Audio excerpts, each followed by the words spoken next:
Alright lads, how you doing? Welcome back to Maggie TV, welcome back to my channel. I hope you guys are having a good day. Lads, as I promised you over the past couple of days, I will be making a video on my new car soon, and this is it.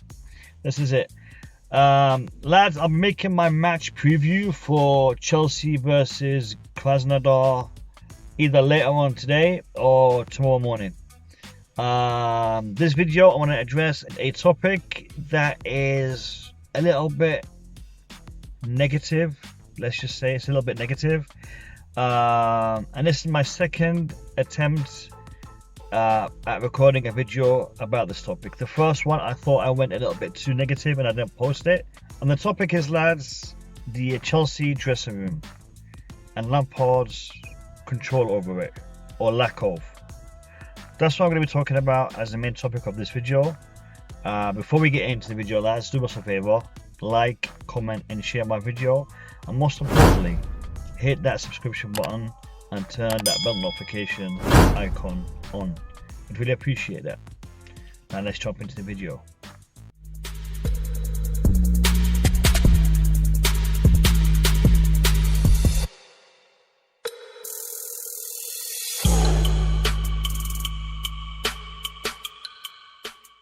Okay, so is Frank Lampard losing the confidence of the players in the dressing room? Lads, the reason why I'm bringing this topic up is because of a few things that have been happening this season, and it was really ignited by something that happened at the beginning of last season, just as Frank Lampard took over as Chelsea manager.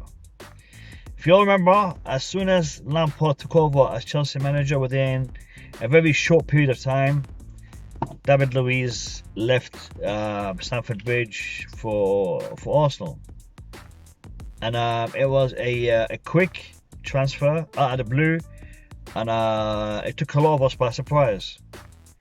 David Luiz is a long-serving Chelsea player. He is one of the European Champions League winners, a former teammate of Frank Lampard. Yet he decided to leave as soon as Lampard became manager.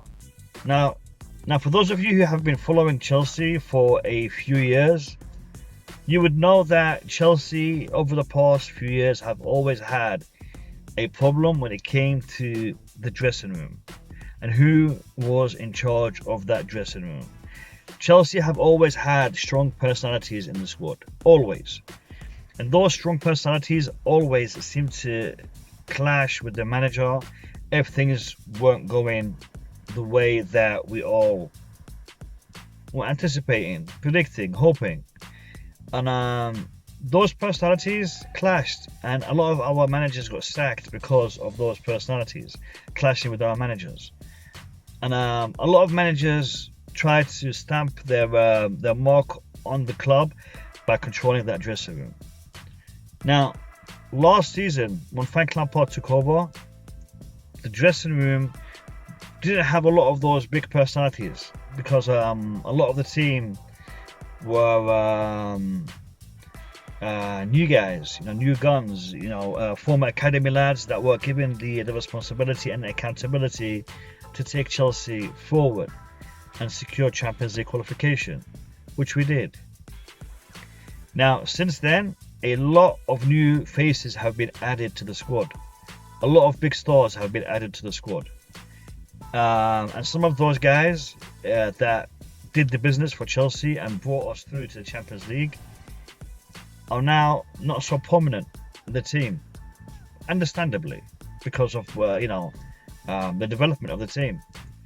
That being said, I have seen things that kind of suggest Frank Lampard might not be in control of the dressing room. And I'm going to mention a couple of them. The problems that we are seeing today. Actually, let's talk about this particular story. Today, it's been reported that Frank Lampard and Rudiger have been able to come to an agreement, come to an understanding, because Rudiger apparently has been training hard and he's been, showing his determination and his willingness to to get into Lampard's good graces and prove to him that he is still able to contribute to the team and to give him better performances moving forward. Because let's be fair, Rudiger hasn't had a lot of good performances recently. I mean, granted, he hasn't played this season, but he hasn't performed well prior to this point. So the fact that Rudiger and Lampard seem to have ironed out the differences, what does that suggest? That this issue is not football. This issue is something else. So just bear that in mind. The situation with Rudiger was personal. Okay, now just bear that in mind. Jorginho had a big chunk of games that he wasn't even on the bench. He wasn't even being picked. And there was no injuries, there was nothing. We had no idea what was going on. Why wasn't Jorginho being picked? Do you guys remember that? And then all of a sudden, he's the first name on the team sheet. And Kovacic is nowhere to be seen. Even though Kovacic had a mad season last season. He was nominated as the best player of the team for last season. And now he's hardly on the pitch. Oliver Giroud, he had a great season. I mean, he was, picked, dropped, and then reinstated.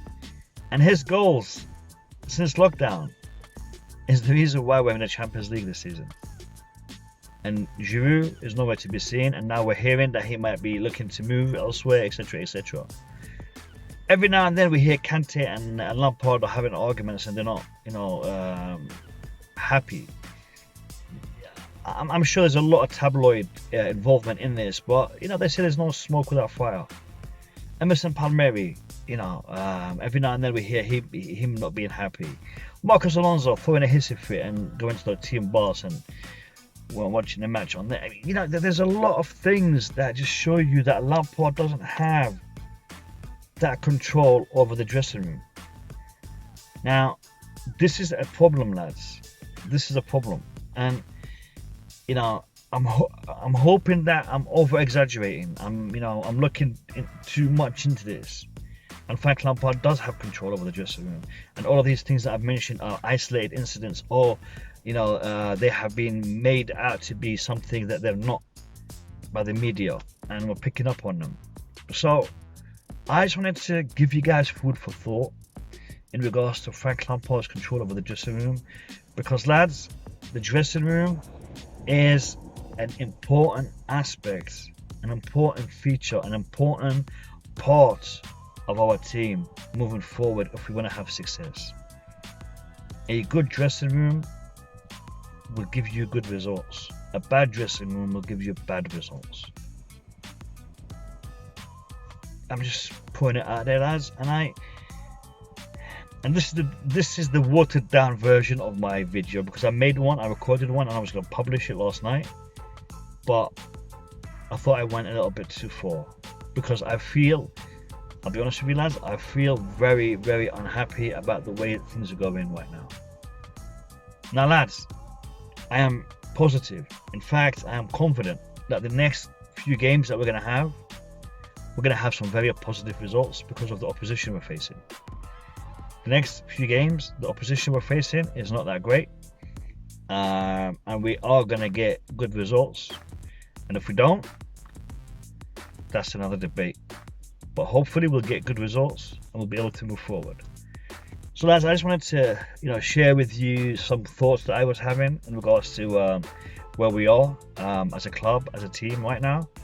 And I'd love to know what you guys think. I'd love to know your feedback in respect to this. So in the comments below, let me know what you think about this aspect of the dressing room. Am I blowing it out of proportion? Am I making something out of nothing? Or do you guys think there is something there? Let me know what you think below in the comments. And lads, like always, subscribe to my channel, turn that bell notification button on, and give this video a like, and tell me what you think about this. Should I make more videos in the car? Anyway, it's good to be back in the car making videos. So let me know what you think about this style of video in the comments below. Have a great day. Take care of yourselves, and I'll catch you in my next one. Peace out.